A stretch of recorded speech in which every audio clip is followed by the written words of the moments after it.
नमस्कार। एशिया और प्रशांत क्षेत्र का 12वां क्षेत्रीय 3R और सर्कुलर इकोनॉमी फोरम का आज शुभारंभ जयपुर के राजस्थान इंटरनेशनल सेंटर में हो गया है। 3 से 5 मार्च तक आयोजित इस फोरम का उद्देश्य सर्कुलर इकोनॉमी और संसाधनों के कुशल प्रबंधन के लिए एक मजबूत नीतिगत ढांचा तैयार करना है और इसका विषय है एशिया प्रशांत क्षेत्र में सतत विकास के लक्ष्यों और कार्बन तटस्थता प्राप्त करने की दिशा में सर्कुलर सोसाइटियों को आकार देना। और इसी पर हम आज करेंगे चर्चा भी। मैं हूं रमा त्यागी, मेरे साथ जुड़ेंगे 3 खास मेहमान भी।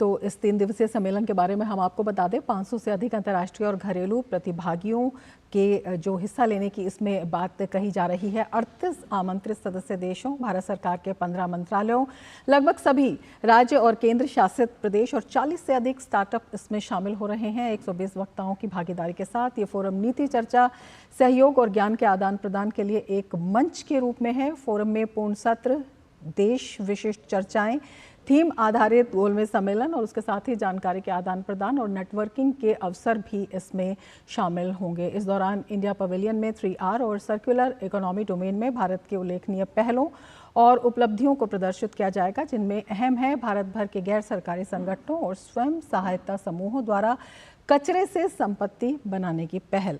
पिछला फोरम 2023 में कंबोडिया द्वारा आयोजित किया गया था और भारत ने इससे पहले 2018 में फोरम की मेज़बानी की थी और जब ये 8वां संस्करण इंदौर में आयोजित किया गया था। तो इस बार क्या है खास, इसी पर हम आज करेंगे चर्चा।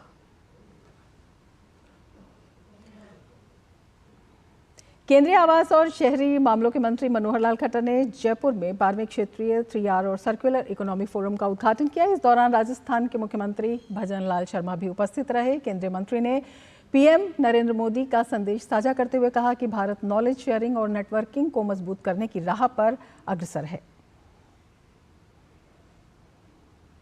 120 से ऊपर ऐसे जो प्रतिनिधि हैं जिनका विचार उसमें प्रस्तुत किया जाएगा कि माननीय प्रधानमंत्री जी ने एक संदेश भेजा है और इस बात पर जोर दिया है कि भारत P3 अर्थात प्रो प्लेनेट पीपल अप्रोच इसका पालन करता है, मजबूती से समर्थन भी करता है। उन्होंने ये भी उल्लेख किया है कि भारत हमेशा सर्कुलर इकोनॉमी की यात्रा में अपने अनुभवों और सीखों को सभी के साथ साझा करने के लिए हमेशा तत्पर रहा है। तो एक बड़ा मंच है और किस तरह से जो अनुभव हैं, तकनीक है, उन्हें साझा किया जाएगा और उनसे एक नई राह निकलती हुई दिखाई देगी। यही आज हम चर्चा करेंगे। हमारे साथ 3 खास मेहमान जुड़ गए हैं। अपने मेहमानों का हम परिचय करा देते हैं। सुधीर कृष्णा जी हमारे साथ जुड़े हुए हैं, फॉर्मर सेक्रेटरी हैं ministry of housing and urban affairs के। प्रोफेसर PK जोशी हमारे साथ जुड़े हुए हैं, एनवायरमेंटल साइंटिस्ट हैं। और डॉक्टर सौम्या गुर्जर हमारे साथ जुड़ी हुई हैं, जो मेयर हैं जयपुर ग्रेटर से। और हमारे संवाददाता भी हमारे साथ जुड़े हुए हैं, विशाल बैरिस्टो, जो इस पूरे आयोजन को कवर कर रहे हैं। तो अपने सभी मेहमानों का हम स्वागत करते हैं। सुधीर जी, सबसे पहले आपसे हम समझना चाहेंगे सर्कुलर इकोनॉमी ये है क्या और क्यों आज इस पर इतना फोकस किया जा रहा है? रमा जी, पहले तो आपको धन्यवाद देता हूँ, आपने हमको बुलाया यहाँ पर बड़े मुख्य विषय पर। और जयपुर की मेयर हैं, उनको भी हम धन्यवाद और बधाई देते हैं। उन्होंने एक बड़ा महत्वपूर्ण प्रोग्राम होस्ट कर रहे हैं। सर्कुलर इकॉनमी का मतलब ये है, जो आपने 3R बताया, कि हम जो चीज़ें कंज्यूम कर रहे हैं उसको कचरा बाहर न फेंकें, उसको रिसाइकिल करके रीयूज़ करें। यानी कि एक साइकिल बन जाए कि जो हम सामान ले रहे हैं, जैसे मान लीजिए आपने फल ख़रीदा, केला ख़रीदा, उसको खाया, छिलका फेंक दिया। सो सर्कुलर इकॉनमी ये कहेगी कि उसके छिलके को रिसाइकिल करके उसको भी रीयूज़ करने का प्रयास करें। हमने कपड़े मंगाए अमेज़ॉन से या किसी से भी, कपड़ा आ गया, उसके जो पैकिंग है उसको हमने बाहर फेंक दिया। अब सर्कुलर इकॉनमी ये कहेगी उसको बाहर ना फेंकिए, उसको रिसाइकिल करिए और उसको रीयूज़ करिए। तो इस तरह से जो हमारे समाज में जैसे अर्बनाइजेशन बढ़ रहा है, जैसे कि लोगों में उनकी आदाय बढ़ रही है, उस तरह से अफ्लुएंस बढ़ रही है, लोग कंजम्पशन बढ़ता जा रहा है। जो पहले लोग सादगी से रहते थे, अब सादगी का मतलब बदल गया है, कंजम्पशन में बढ़ते जा रहे हैं, कंजम्पशन इकॉनमी। सो लोग सामान खरीदते जा रहे हैं, उससे वेस्ट बढ़ता जा रहा है। और वो वेस्ट जो है वो हमारे शहरों के लिए समस्या बन रहा है। उसको हम कैसे कम बनाएं और रिड्यूस करें, और जो करना ही है तो उसको हम कैसे रिसाइकिल करें और रीयूज़ करें। ये सर्कुलर इकॉनमी का उद्देश्य है, जिसके लिए कि ये जो कॉन्फ्रेंस हुई है उसके माध्यम से मैसेज भी आया है। प्रधानमंत्री जी का भी मैसेज है, शहरी विकास मंत्री जी ने भी मैसेज दिया है, और हम उस पर चर्चा भी कर रहे हैं आज। ये बहुत अहम मुद्दा है। बिल्कुल अहम मुद्दा है। प्रोफेसर जोशी, आपसे हम समझना चाहेंगे, जिस तरह से लगातार जो अर्थव्यवस्था अगर हम बात करते हैं तो उसको आगे बढ़ाने के लिए जो कदम ज़रूरी होते हैं उनको देखते हुए जो तमाम कदम अपनाए जाते हैं उन पर जिस तरह से दबाव बढ़ता है, अगर हम एनवायरनमेंट की बात करते हैं, जलवायु परिवर्तन की बात करते हैं, और बहुत ज़रूरी हो जाता है अपशिष्ट प्रबंधन, तो इसको देखते हुए कितना मजबूत कदम ये बताया जा सकता है? किस तरह से एक बड़ा मंच है जब हम अनुभव को शेयर करते हैं और उनसे सीखते भी हैं, सिखाते भी हैं। जी नमस्कार। जैसा कि जब हम लोग किसी भी प्रोडक्शन के कंजम्पशन की बात करते हैं तो पहले एक स्टाइल था जिसको बोला गया लीनियर इकोनॉमी, जिसमें आप you take the material, you use it and then you throw it. लेकिन फिर उसके बाद कॉन्सेप्ट आया कि हम चीज़ों को रिसाइकिल करें, और आज की तारीख में हम बात कर रहे हैं सर्कुलर इकोनॉमी की। इसका मेन मुद्दा ये है कि जो भी हम वेस्ट करते हैं उसका एक बहुत बड़ा भाग लैंडफिल में जाता है, और लैंडफिल के नाते मीथेन इमिशन होता है। जबकि अगर हम बायोडिग्रेडेशन या बायोलॉजिकल डिकम्पोजिशन की बात करें तो उससे कार्बन डाइऑक्साइड बनता है। जो मीथेन जो होती है वो 25 गुना ज़्यादा घातक है कार्बन डाइऑक्साइड के मुकाबले जब हम क्लाइमेट चेंज की बात करते हैं या ग्लोबल एनवायरमेंटल चेंज की बात करते हैं। तो जितने भी हमारा कंजम्पशन पैटर्न है, अभी तो हम वेस्ट की बात कर रहे हैं, लेकिन यदि आप बिल्ट एनवायरनमेंट में देखें तो जो भी मटेरियल हम यूज कर रहे हैं, एक तो उसके प्रोडक्शन में काफी एनर्जी वेस्ट हो रही है, उसके बाद जो उसका ऑपरेशनल यूटिलाइजेशन है उसमें भी बहुत एनर्जी लगती है। और ये एनर्जी यूटिलाइजेशन का डायरेक्ट जो रिलेशनशिप है वो ग्लोबल एनवायरमेंटल चेंज से है और क्लाइमेट चेंज से है। इसी क्रम में यदि आप फूड सिस्टम्स देखें, ट्रांसपोर्ट देखें, और जो अन्य तरह की टेक्सटाइल्स हैं, प्लास्टिक्स हैं, इन सभी ने एक बहुत ही ज़्यादा रूप में देखा गया है कि इनका कंट्रीब्यूशन रहा है कि जो वेस्ट डेवलप हो रहा है और उस वेस्ट के डीकम्पोजिशन के कारण जो मीथेन, कार्बन डाइऑक्साइड और अन्य जो ग्रीन हाउस गैसेज हैं उनका उत्सर्जन होता है, और वो पर्यावरण के लिए बहुत ही घातक होते हैं।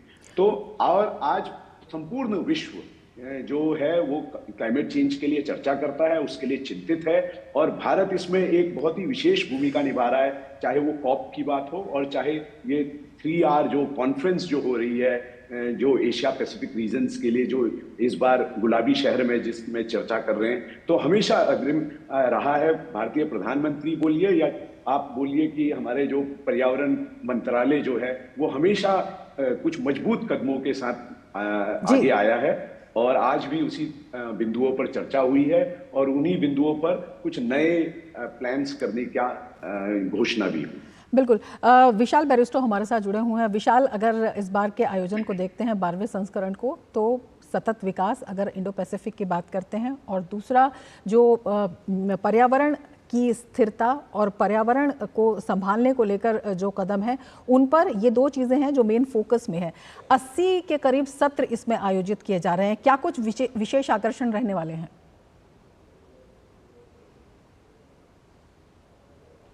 देखिए रमा, जब हम बात करते हैं इस कॉन्फ्रेंस की तो 2018 में भी भारत ने इसकी मेज़बानी की थी इंदौर के अंदर, और इस बार गुलाबी नगर जयपुर इसकी मेज़बानी कर रहा है। मुझे खुशी है कि मैं अपने शहर में हूँ, और अभी आप सुनेंगे हमारी मेयर से, सौम्या गुर्जर से भी। लेकिन जब हम बात करते हैं 3R की, सबसे पहले हमें रिड्यूस करना है। Reduce, reuse and recycle. हम जो भी चीज़ खा रहे हैं उसका एक कार्बन फुटप्रिंट हम छोड़ते चले जा रहे हैं। और एशिया पैसिफिक की अगर हम बात करें तो ये एक वो हिस्सा है दुनिया का जहाँ पर पॉपुलेशन भी बहुत ज़्यादा है, और एक बहुत बड़ा रोल इकोनॉमी, वर्ल्ड इकोनॉमी पे भी प्ले करता है। तो 3 दिन तक जो सत्र चलेंगे, उसके बाद एक जयपुर डिक्लेरेशन साइन होगा।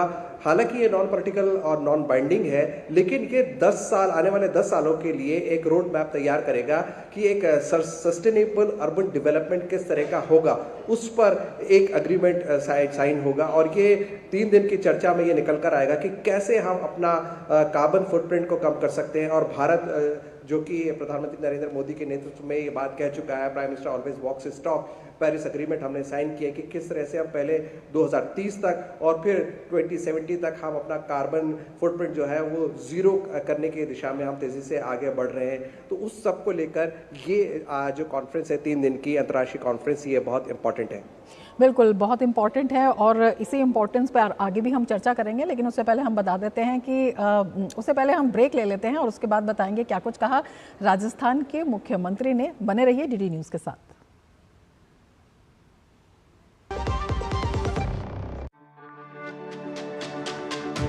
मेरी पसंद, मेरी पसंद, मेरी पसंद, मेरी पसंद, हमारी पसंद, हम सबकी पसंद। मजबूत देश का मजबूत सरिया हो गया स्टील।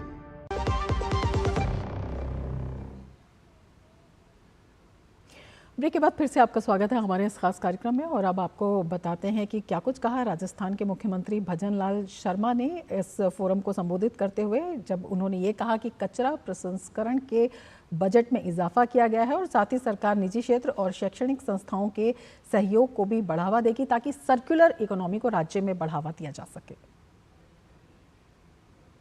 हमने राजस्थान में कचरा प्रसंस्करण की क्षमता को 21 लाख मैट्रिक टन से बढ़ाकर इसके दुगने से भी ज्यादा यानी करीब 45 लाख मैट्रिक टन करने का लक्ष्य रखा है। वेस्ट टू एनर्जी योजनाओं के तहत कंपोस्ट, आरडीएफ और जैविक उर्वरक उत्पादन पर जोर दिया जा रहा है।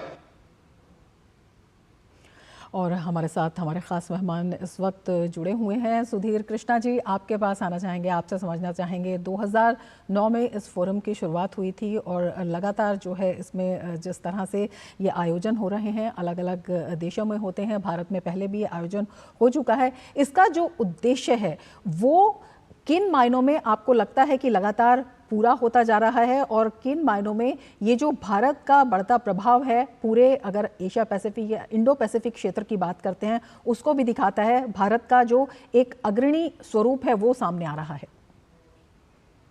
देखिए, भारत का अग्रणी स्वरूप सामने आ रहा है, सही बात है आपने कही है, बिल्कुल ठीक है ये, क्योंकि हम इतने बड़े देश हैं, हमारी जनसंख्या इतनी, हमारी इकॉनमी बढ़ती जा रही है, हम बहुत चीज़ें ख़रीद रहे हैं, बहुत चीज़ें मुहैया कर रहे हैं, तो वो अपनी जगह है। लेकिन इसका जो मैं ये मानता हूँ कि इस कॉन्फ्रेंस का जो है इसका एक और बड़ा भारी बेनिफिट ये होगा कि जो हमारे शहर हैं, हमारी म्यूनिसपैलिटीज़ हैं, वो उन सब में एक उत्साह आएगा और भी कि हमको दुनिया में नाम कमाने के लिए पर्यावरण को लेकर के या सस्टेनेबल डेवलपमेंट को लेकर ये हमको शहरी क्षेत्र पर काम करना है। नेशनल लेवल पे ये काम होना मुश्किल है। अगर अलग अलग शहर अपने शहर को अगर हम स्वच्छ नहीं रखेंगे, अगर हम 3R फ्रेमवर्क को शहरों में नहीं लागू करेंगे तो देश का कैसे माना जाएगा? क्योंकि फंडामेंटल तो शहरों से बनता है और गांव से बनता है, दोनों मिला के। तो इसलिए ये कॉन्फ्रेंस जो हो रही है, ये जो इवेंट है, इसकी वजह से एक लोगों में उत्साह आएगा। और मेरा ये मानना है क्योंकि बहुत से शहर यहाँ पर आए हुए हैं, उन सबको एक अपना ध्येय बनाना होगा। जो हम कह रहे हैं कि एक हम डिक्लेरेशन करेंगे इंटरनेशनल, वो तो ठीक है, होना चाहिए, लेकिन एक शहरों को भी अपना अपना डिक्लेरेशन करना होगा, उसी से आधार बना करके कि हम अपने शहर को सस्टेनेबल इकॉनमी फ्रेमवर्क में लाएंगे। यानी कि जो कचरा हमारे शहर का है उसको वहीं रिसाइकिल करेंगे, जो हमारा वेस्ट वाटर है उसको वहीं रिसाइकिल और रीयूज़ करेंगे। वेस्ट को भी ये कहीं और नहीं जाएगा, शहर का कचरा शहर के बाहर नहीं जाएगा, शहर का वेस्ट वाटर शहर के बाहर नहीं जाएगा और रीयूज़ होगा, रिसाइकिल होगा। और ये सब चीज़ संभव है। और ये कॉन्फ्रेंस के माध्यम से आपस के ज्ञान, आपस के अनुभव का एक्सचेंज हो सकेगा। जो राष्ट्र अच्छा कर रहे हैं उनके हम सीख सकते हैं, हम अच्छा कर रहे हैं दूसरे राष्ट्र सीख सकते हैं। ये तो इसका बहुत बड़ा महत्व है। लेकिन ये काम ऐसा है, देखिए कि वेस्ट रिसाइकलिंग के लिए इंटरनेशनल एक्सपीरियंस शेयरिंग की तो ज़रूरत है, लेकिन बहुत आवश्यक है कि लोकल एंटरप्रेन्योरशिप, छोटी छोटी चीज़ें होती हैं। अब बताइए, गीला कचरा है, उसको रिसाइकिल करने के लिए कोई इंटरनेशनल फ्रेमवर्क की ज़रूरत इतनी नहीं है। अब ज्ञान सब आ चुका है। C&D वेस्ट, कंस्ट्रक्शन वेस्ट इतनी समस्या बन गई है घर बड़े बड़े बनते हैं, वेस्ट इधर उधर पड़े रहते हैं, उसको रिसाइकिल करने के लिए लोकलाइज्ड अरेंजमेंट करना है। तो जैसे इंदौर शहर को हम बार बार नाम लेते हैं, साफ़ सुथरा शहर है, और भी शहर बनते जा रहे हैं, लेकिन हर एक शहर के लिए एक अपना उनको सस्टेनेबल प्लान बनाना होगा। जो उनके मास्टर प्लान है उसको रिकास्ट करना होगा। जो 3R का डिक्लेरेशन होगा, वो डिक्लेरेशन म्यूनिसिपैलिटी और टाउन प्लान के उसमें इंटीग्रेट करके सर्कुलर इकोनॉमी के फ्रेमवर्क में लाने की बहुत बहुत ज़्यादा आवश्यकता है। आप देखें कि हम जैसे कंजम्पशन बढ़ रहा है, शहरों में कूड़ों का ढेर भी आप जगह जगह दिख रहा है, पहाड़ बन रहे हैं। आप देखेंगे दिल्ली में ही बार बार खबर निकलती है कि वहाँ जो कूड़े का अंबार लगा है उसमें अपने आप ही फायर हो जाती है, उससे कचरा, हवा में कचरा फैल रहा है। तो उन सब को करने के लिए अब हमको दिखाना है कि हम सस्टेनेबल शहर हैं, और इसके लिए आपको एक एक करके मैं बताऊंगा कि शहर में जो वेस्ट वाटर है उसको रिसाइकिल करें अगर, तो उनकी पानी की ज़रूरतें भी कम हो जाएंगी, स्वच्छ पानी की ज़रूरत कम हो जाएगी। इसी प्रकार से वेस्ट को रिसाइकिल करेंगे तो उनकी ग्रीनरी बढ़ेगी, और जो है वो, क्योंकि वेस्ट रिसाइकिल करके खाद बनती है, जो रिसाइकिल्ड वेस्ट वाटर है वो भी पौधों के लिए बहुत उपयोगी है। इस करके तो ये मेरे ख्याल से ये डिक्लेरेशन जो है वो एक और तो इंटरनेशनल में हमारी ख्याति बढ़ाएगा, दूसरी तरफ से हमारी म्यूनिसिपैलिटीज़ जो है शहरों को भी उत्तेजना देगा, उनको उत्साह देगा कि वो भी अपने को इंटरनेशनल लेवल पर लाने का प्रयास करें। बिल्कुल, एक बड़ा प्रेरक जो है वो साबित होगा। प्रोफेसर जोशी, आपसे समझना चाहेंगे, जिस तरह के चैलेंजेस आप देखते हैं पर्यावरण को लेकर और वेस्ट मैनेजमेंट को लेकर, जिस तरह की प्रणालियां अपनाई जा रही हैं, और अब ये एक बड़ा मंच 500 से ज़्यादा प्रतिभागी 38 देशों के, जिसमें विशेषज्ञ भी हैं, जिसमें स्टार्टअप्स वाले लोग भी हैं, जो उद्योगपति हैं वो भी इसमें शामिल है। तो ये जो तमाम चैलेंजेस हैं उनको एक कितना बड़ा समाधान देते हुए दिखता है? देखिए, जब भी हम किसी कॉन्फ्रेंस या सेमिनार की बात करते हैं तो उसमें विचारों का आदान प्रदान होता है, बेस्ट प्रैक्टिसेस आपस में शेयर की जाती हैं, और उसके साथ साथ कुछ नए नियम और कानून को किस तरह से जमीनी स्तर पर उनको एग्जीक्यूट किया जा सकता है उसकी बात होती है। आज जब बात हुई है तो सिटीज कोलिशन फॉर सर्कुलरिटी की बात हुई है, जो एक अपने में नया कॉन्सेप्ट है, जो ये जान रहा है कि सिटी लेवल में हमें कहीं ना कहीं सर्कुलर इकोनॉमी को इम्पोर्टेंस देनी है। अब जब सरकार की तरफ से इस तरह की पहल होती है और उस तरह की पॉलिसीज बनती हैं और इंसेंटिव्स आते हैं, तो आपके पास जो इंस्टीट्यूशनल अरेंजमेंट है वो तो हरकत में आता ही है। उसके साथ साथ जिस तरह से विश्व भर में और खासतौर देश में स्टार्टअप्स की बात हो रही है, तो वो भी बहुत एक्टिवेट होता है, और वो भी चाहता है कि उसमें किसी ना किसी तरह से इस नई पॉलिसीज का लिवरेज करे और उसका फायदा भी हो। तो मैं ये देखता हूं कि हम लोग बात तो हमेशा करते हैं कि 3R हम रिड्यूस करें, रीयूज करें, रिसाइकिल करें, लेकिन उसमें विभिन्न तरीके हो सकते हैं, नए इनोवेशंस हो सकते हैं, जिसके लिए आपको छोटे मोटे एक्सपेरिमेंट्स की जरूरत है, और जो स्टार्टअप्स जरूर बहुत ही बढ़िया ढंग से ऑपरेशनल लेवल में उसको लाएंगे। अब जब हम रीयूज की बात कर रहे हैं तो हमें प्रोडक्ट की लाइफ साइकिल समझना है, और किस तरह से हम रिसाइकलिंग से उसके लूप को क्लोज करें इसको समझना है। इसके लिए हमें डिफरेंट एक्टिविटीज की जरूरत है, जिसमें गवर्नमेंट और जो लोकल बॉडीज हैं और जो पब्लिक है उसमें एक पार्टनरशिप का मॉडल डेवलप हो। और मुझे लगता है कि इस तरह के जो कॉन्फ्रेंसेज हैं ये इन तरह की इनिशिएटिव्स को काफी मोटिवेट करती हैं, और जैसा कि हमारे साथ पैनलिस्ट बता रहे थे कि सिटीज लेवल में इसकी जरूरत है, तो मेरा मानना है कि ये हर स्केल में इसकी जरूरत है कि हम सिटीज लेवल में तो काम जरूर करें, लेकिन कहीं ना कहीं हम देश और विश्व भर को भी इस तरह का मैसेज दें कि हम इसके लिए बहुत ही सीरियस हैं, और चाहे उसके लिए टेक्नोलॉजी ट्रांसफर हो, फाइनेंस सपोर्ट की बात हो, उन आयामों पे भी हम लोग काम कर सकें, ताकि हम सर्कुलर बड़े मैसेज को लेकर, टेक्नोलॉजी ट्रांसफर को लेकर काफी अहम है। विशाल, आपसे समझना चाहेंगे पहले दिन का कार्यक्रम, और उसके साथ ही ये भी कि जो भारत का पवेलियन है वो भी खासा आकर्षण का केंद्र है, क्या कुछ वहां पर दिखाया जा रहा है?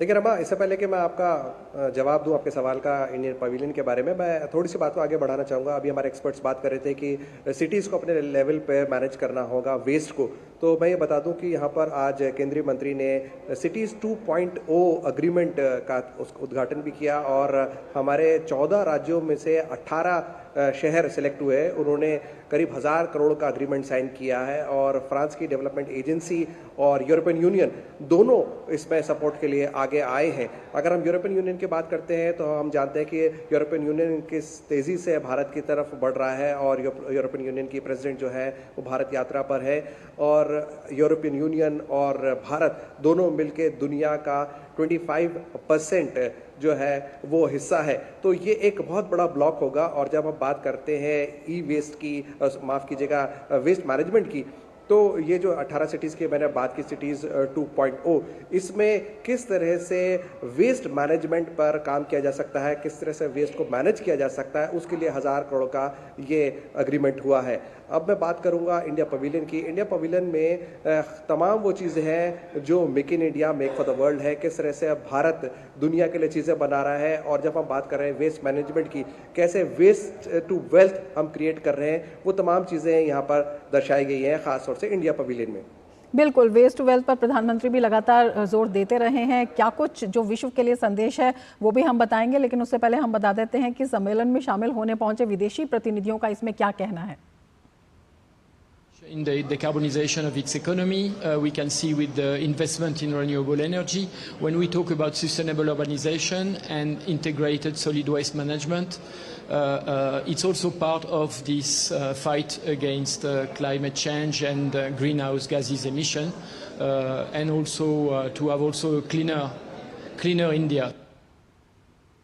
ये जो कॉन्फ्रेंस चल रही है ये वेस्ट मैनेजमेंट पे है और हम यहाँ पर सिटीज़ 2.0 की साइनिंग के लिए आए थे, जिसमें कि हमने क्वाड्रिलेटरल एग्रीमेंट साइन किया है, जिसमें कि ministry of housing and urban affairs जो कि सबसे ऊपर वाले लेवल पे है, उसके बाद स्टेट, उसके बाद यूएलबी यानी म्युनिसिपल कॉरपोरेशन, उसके बाद एसपीवी यानी जो इस काम को ग्राउंड लेवल पे इम्प्लीमेंट करेगा।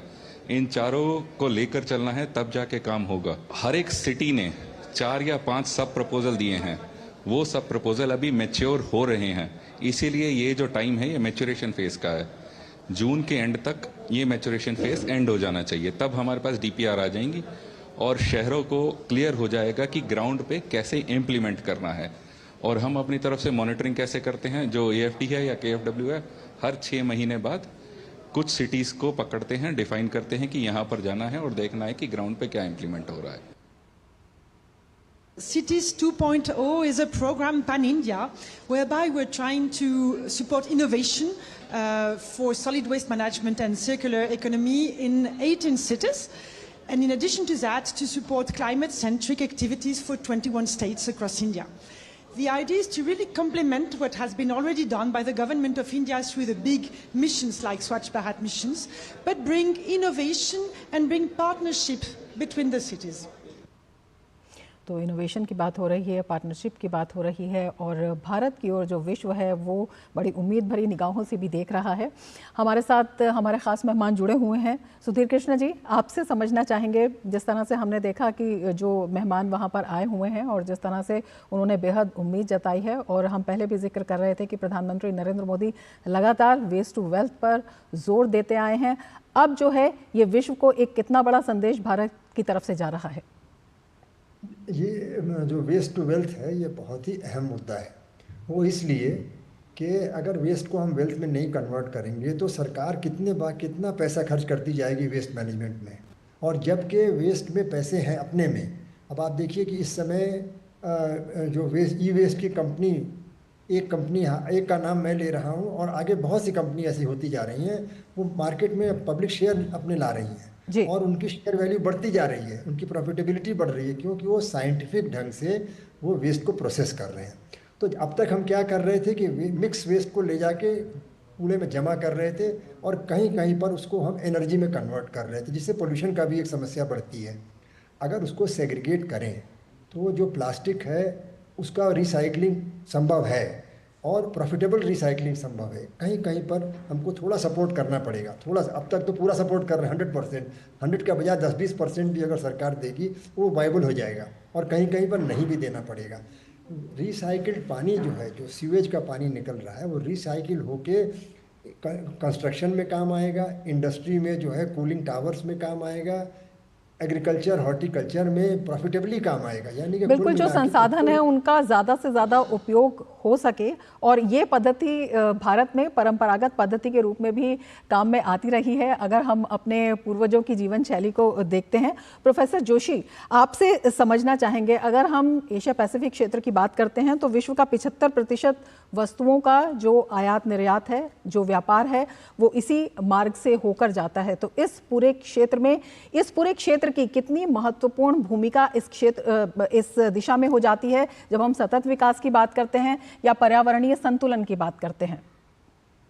देखिए, यदि आज की तारीख में देखें तो मोटे तौर पर 7 से 8% सामान ऐसा मटेरियल है जिसको हम लोग रिसाइकिल कर पा रहे हैं जी। नहीं तो अन्यथा लगभग 92 to 93% मटेरियल रीयूज होता ही नहीं है, वो वेस्ट हो जाता है। और जैसा कि आपने कहा कि जो ये भूभाग है विश्व का, उसमें काफी मैन्युफैक्चरिंग होती है, टेक्सटाइल मैन्युफैक्चरिंग होती है। तो जब हम उसमें कॉटन की बात करें, डाइस की बात करें या उस मटेरियल को रीयूज की बात करें, तो इस भूभाग का विश्व भर में एक बहुत इंपॉर्टेंट रोल हो जाता है कि वो सर्कुलर इकोनॉमी को अपनाए और उसको प्रैक्टिकली यूज करे।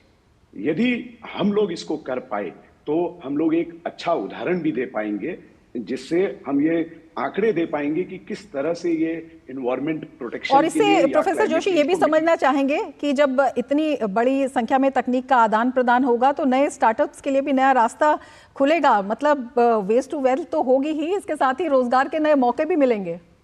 डेफिनेटली एक आंकड़ा ये बताता है कि बाय 2030 6 मिलियन जॉब्स डेवलप होंगी सिर्फ सर्कुलर इकोनॉमी से।